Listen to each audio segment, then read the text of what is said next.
What's up guys, Aroneous here with another Raid Shadow Legends video, and in today's video I want to go over faction wars, and specifically for those who are struggling in faction wars, what are some things that you can do to progress in faction wars, and what gear sets do you want to use that are going to promote and better help you to clear the faction war stages faster, especially those Valkyrie waves that are super annoying, especially those Thenisol waves, you know, those waves that have Sathalia, things like that, who cleanse all the debuffs and then heal themselves up a lot.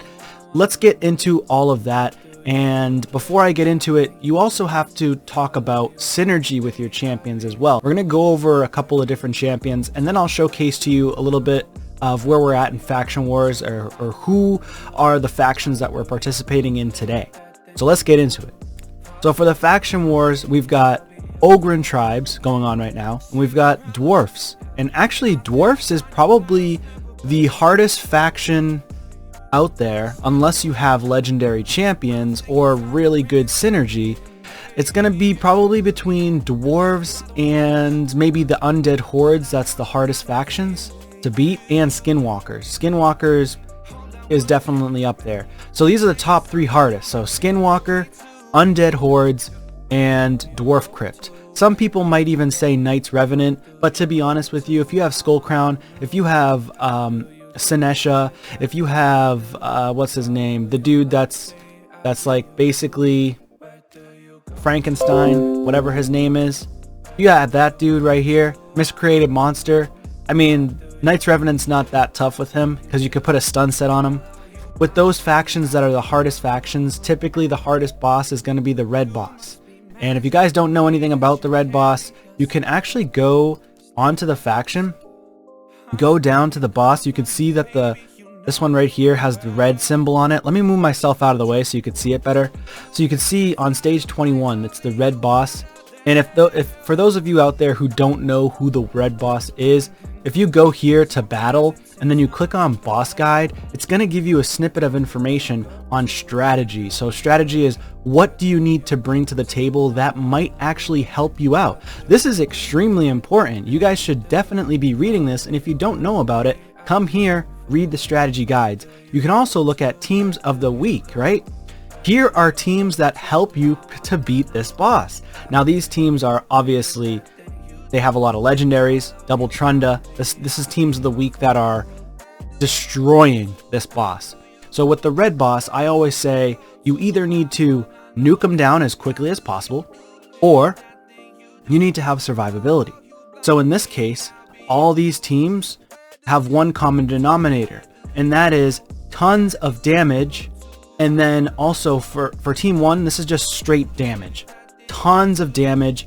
And then one random champion that gets targeted by the red boss, while Trunda, Mountain King, Herndig just absolutely demolish him in like 4 hits, right?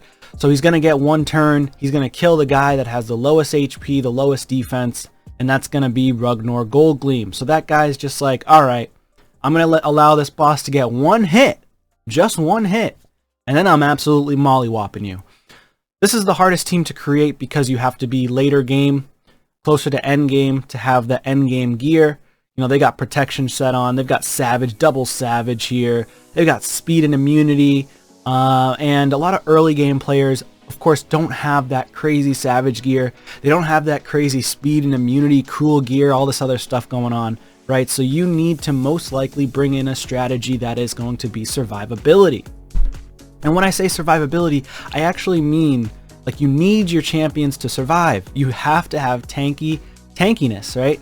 So in this case, I completed this stage with the champions I just showcased to you in 4 minutes and 37 seconds. So for here, you have to have, like, a lot of people may have Herndig if you completed the fusion, but if you're just starting out and you don't have Herndig, maybe you have Geomancer. That's going to be definitely beneficial. You can also use, if you have this guy, Nari the Lucky, he's a fusion as well, but he came after Herndig, so maybe you have him. If you don't have him, I actually have 2 Herndig. I just haven't built this one out. I pulled the second Herndig, and I fused the first Herndig. And this is a 100% free-to-play account, too. So you can also use Bulwark.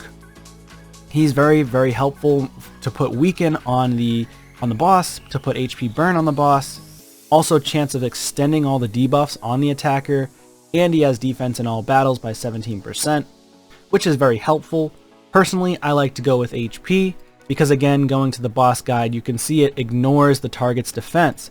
So having defense is actually not beneficial, because it's going to ignore the target's defense 100% anyways. And then the boss guide also shows us that this guy, the red boss, as you can see by this symbol right here, the red boss has this red symbol with the 2 swords on it. And if you go to the second ability, removes all debuffs from the champion, places a True Fear debuff on a random enemy for 1 turn, places a stun debuff on all enemies except that enemy for 1 turn, and these debuffs cannot be resisted, and it grants an extra turn. So it goes right here into the ephemeral, okay, I can't really pronounce that, ephemeral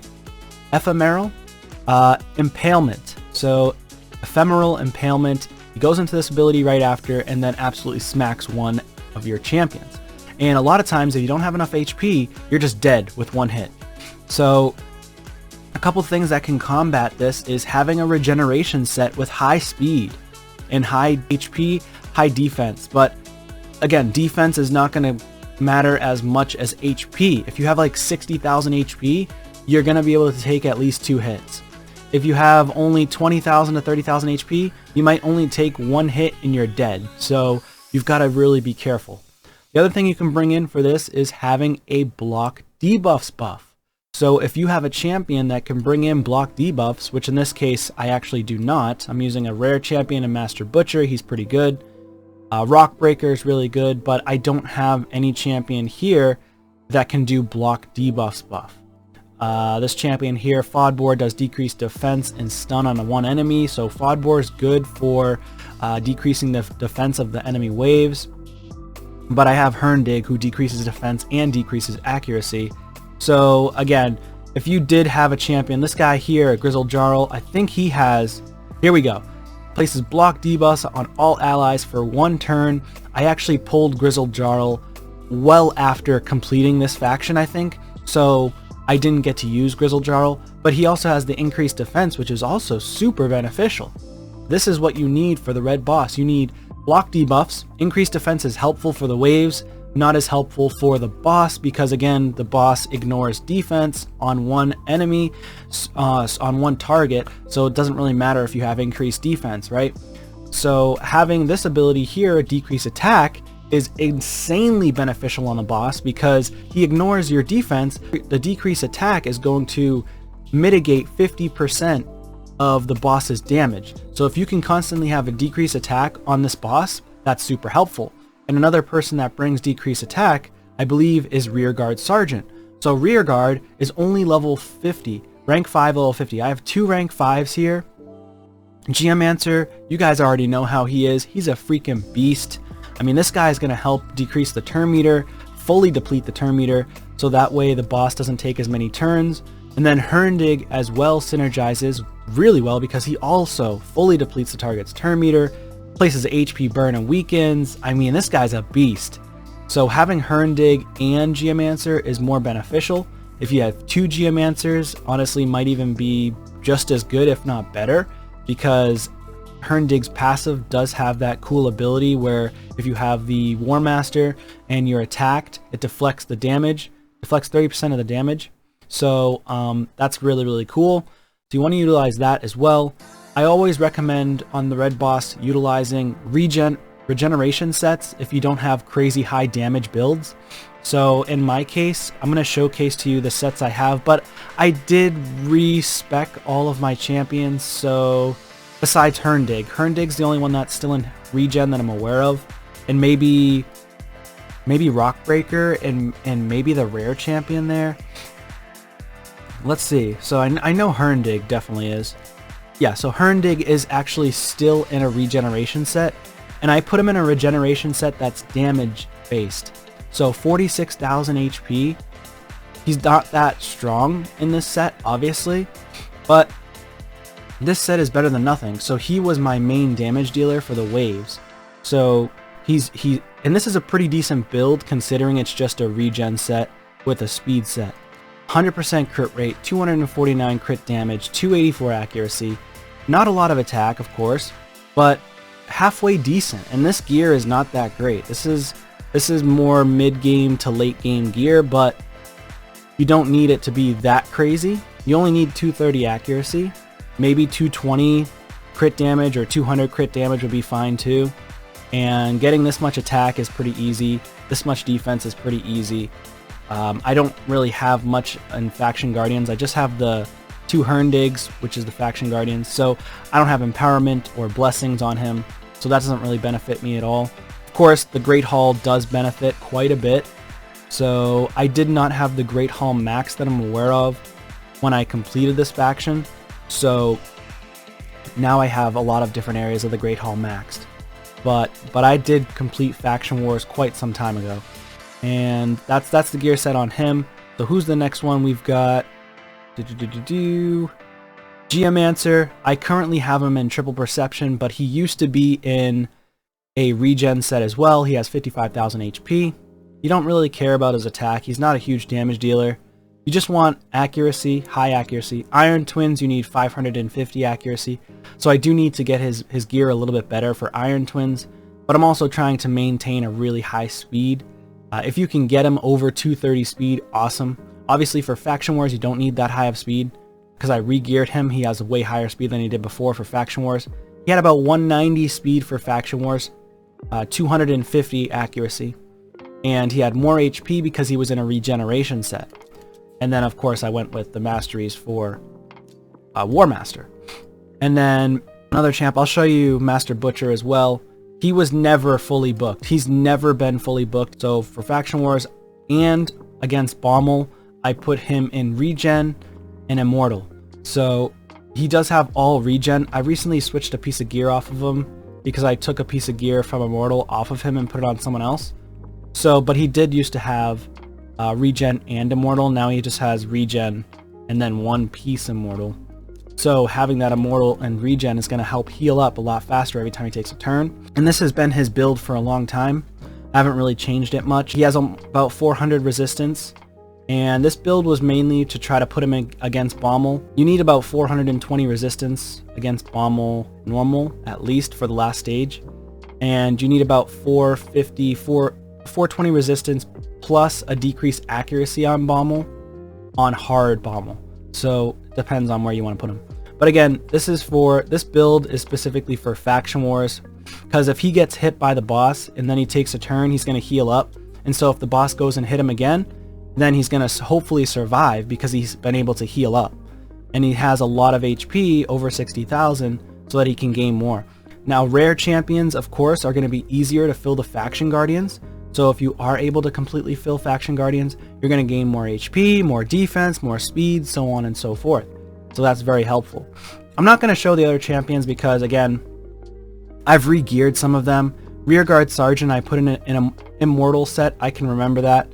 And then Rockbreaker I put in Regen with Accuracy set because I want his ability to work where he's provoking the waves and he has a crazy good passive ability. Ignores 25% chance of decreasing the damage inflicted on this champion by 50% each time this champion is attacked. Now, this guy, I don't know if I booked him out or not, but if you do book him out, the chance goes up even further. So that's really cool. So yeah, so that's kind of it for the red boss. The blue boss, really easy, honestly. You guys should be able to beat the blue boss with no problem. This guy is simple. If you have a little bit of resistance, you can resist. I'm pretty sure you can resist this guy's abilities. Let's see. 40% chance of placing a fear debuff. If you have high enough resistance, he's never going to place a fear. There you go. That's mainly why you lose, because when you get feared, you can lose a turn, and then he can end up taking another turn, hitting you and killing you. The fact of the matter with this one is when he joins up on the attack with both random allies, he places the block damage debuff on this champion for one turn. If all allies are dead, allies joining the attack use their default skills, and this ability hits very hard because the side adds actually, I think, hit harder than him. So, in my opinion, I believe they hit harder than him. In this case, you want to bring in CC. You want to get crowd control abilities. That's stun, that's provoke. I mean, not provoke. Bring in stun, bring in sleep, Provoke is only going to be good on them, but they're still going to use their default ability, which is damage based, so you want to be careful with provoking. Mainly go with stun sets against this boss if you need the help, because you're dying from the Legion Lord ability there. That's just wiping you out. So that's what I would do there. Of course, you can bring in just regen. Bring in, if you have a couple of champions that are healers, I do suggest having your defense-based champions, like this one, have about 230 resistance, because if they have 230 resistance, they're going to resist the fear on the blue boss. And then they're going to be able to take another turn and potentially heal your allies. So this is going to be super beneficial. If your support-based champions either have a revive or a heal mechanic in their kit, you do want them to have some resistance, so at least they're resisting the waves and they're resisting the blue boss, and they'll be able to revive an ally, or they'll be able to put a continuous heal on an ally or protect them, such as Rearguard Sergeant. So that's why that's so important. And let me just showcase to you the gear sets as well. So you definitely want to try for regen, extremely good. So regeneration sets, you can never really have enough of it. You want to make as many good regen sets as possible. So here's like a resistance piece, here's an HP piece. It would be way better with speed on it. Of course, this isn't really the best piece, but I don't have a lot of regen pieces with HP percentage as a primary stat. So having the regeneration with high speed is very helpful. So again, you can see HP, speed, defense with speed, speed. Now this one here, I'll probably end up chucking out because I don't really need it. It's an okay piece. Preferably, I probably want... Actually, you know what? I might save it because I might save it for like a support-based champion in the future. But I might end up chucking it out. I'm not sure on that one yet. But yeah, so you want that kind of gear there. And then here's the Immortal. You definitely want Immortal. Heals by 3% every turn, whereas the Regen heals by 15% every turn. So that's kind of cool. The Immortal also brings an additional 15% HP to your champions with a set of 2. Also, Perception is really good too for early game accounts, mid game accounts. Honestly, any account in general. So those are kind of the gear and builds I would use. And if you guys have any questions about it, let me know in the comments down below. But again, the red boss is probably the hardest boss. The blue boss is pretty easy. You just need a little resistance. You need some damage. You need some CC.